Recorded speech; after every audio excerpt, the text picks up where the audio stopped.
Welcome to the lecture series of Mobile Computing and Wireless Communication.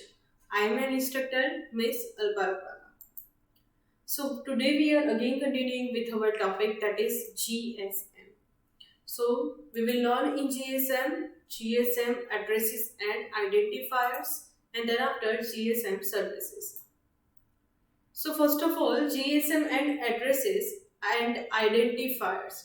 Before that, we had learned in our previous lecture about the GSM architecture, in which there were different entities.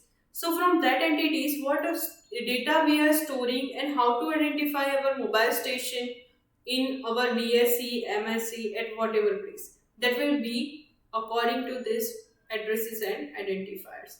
So first of all, okay, whenever we are purchasing our mobile phone, at that time we are not having any SIM card.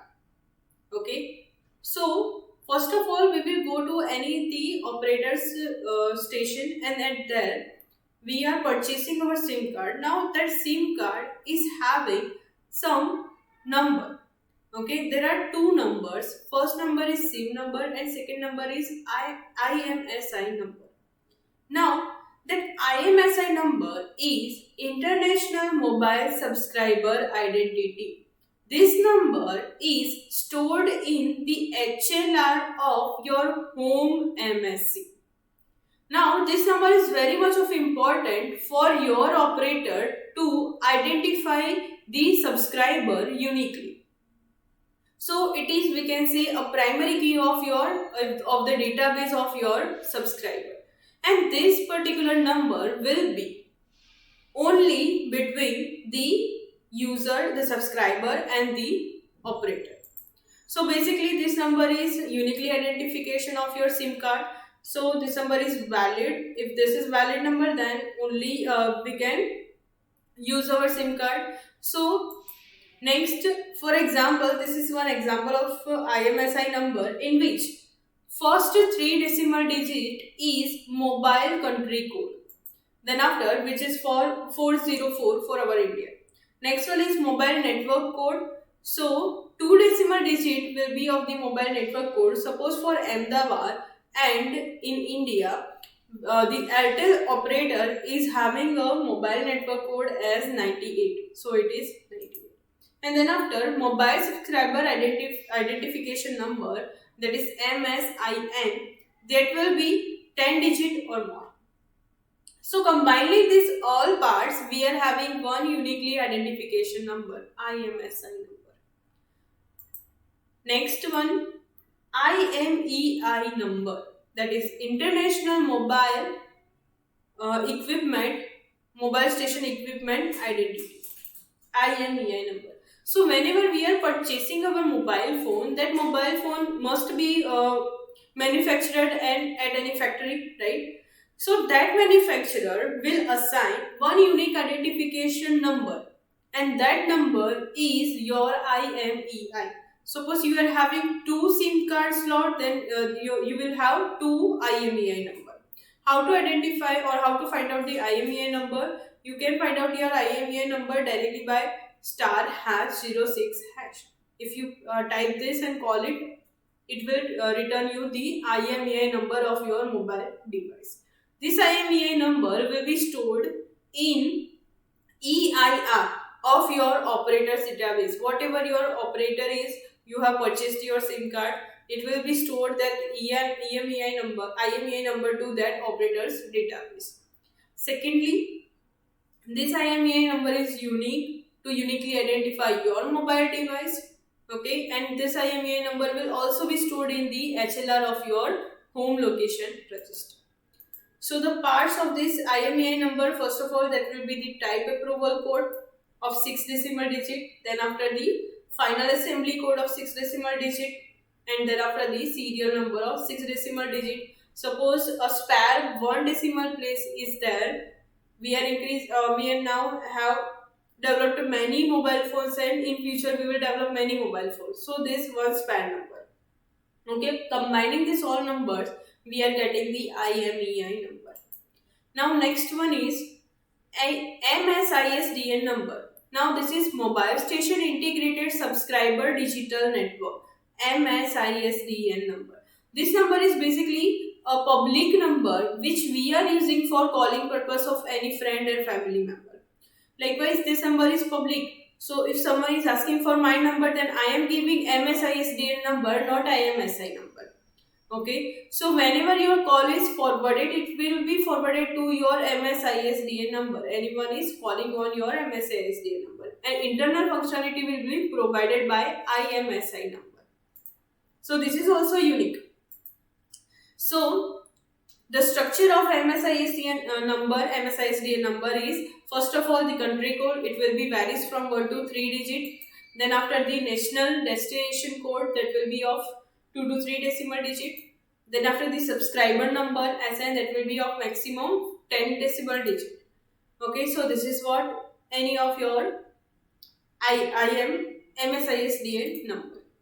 Now next one is MSRN number, mobile station roaming number. This will be given by temporary, and this will be given by your VLR, and this is temporary ISDN number.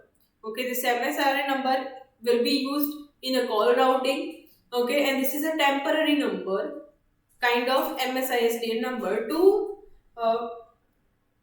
basically not reveal the identification of your subscriber.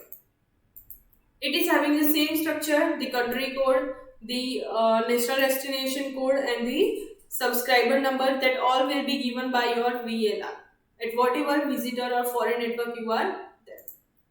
Next one is LAI, that is local area identification. Your cell, by combining multiple cell, we are having BTS. By combining multiple BTS, we are having BTS and DSC. So this BTS and DSC combinedly known as the local area identifiers. So this local area identifiers will also be addressed by LAI number. Okay, and it will be a formation of country code of 3 decimal places, mobile network code of 2 decimal places, and local area code of maximum 5 decimal places. Next one is temporary mobile subscriber identity, TMSI number. Now this number will be handled by the VLR or your foreign network. Okay, it will be for local significant handling.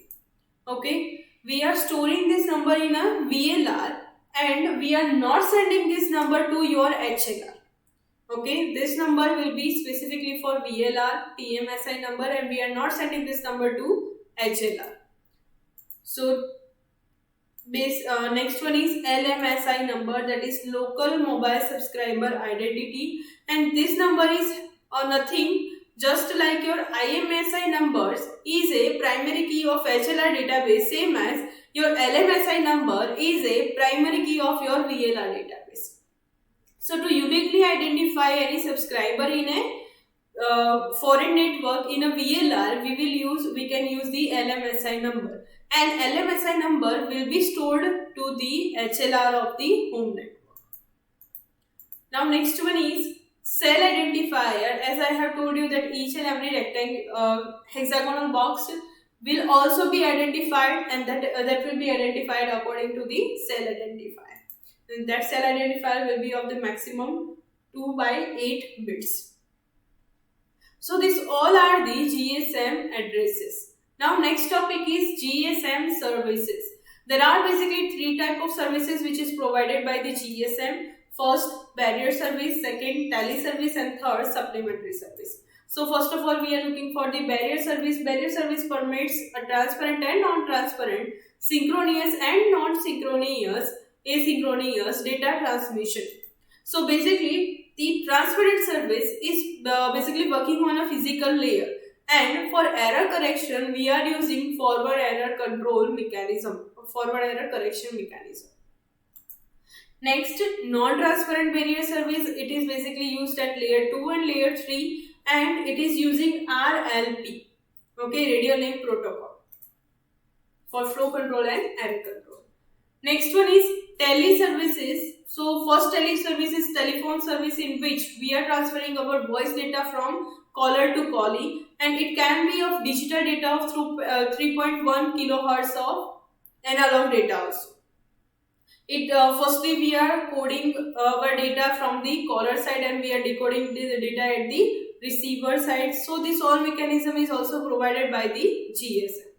Next one is emergency number or SOS call. As we have described in our frequency allocation in GSM that there is a 125 channel after the FDMA calculation of one channel of 200 kilohertz of from 25 megahertz total available bandwidth.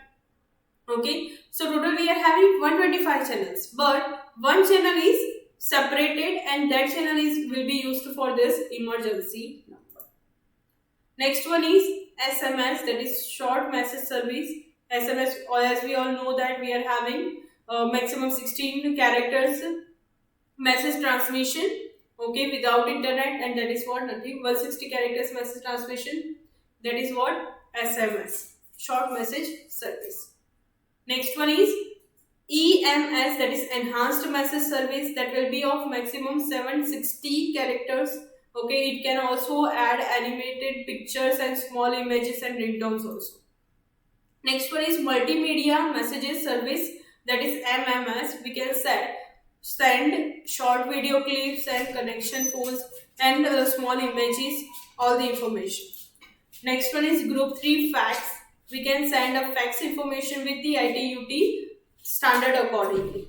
So these all are the tally services. Next one is supplementary services. Supplementary services are which is not dedicated, which is not given to all the subscriber, which is dedicated to some of the subscriber according to their requirement. Suppose I want a caller tune, then I can subscribe to caller tune. Okay, so this is what supplementary service, which is not given to everyone until and unless it is required. So today we had learned regarding to the addresses and identifiers of GSM. Thereafter we had learned regarding to the GSM services. Thank you. We will meet in our next lecture.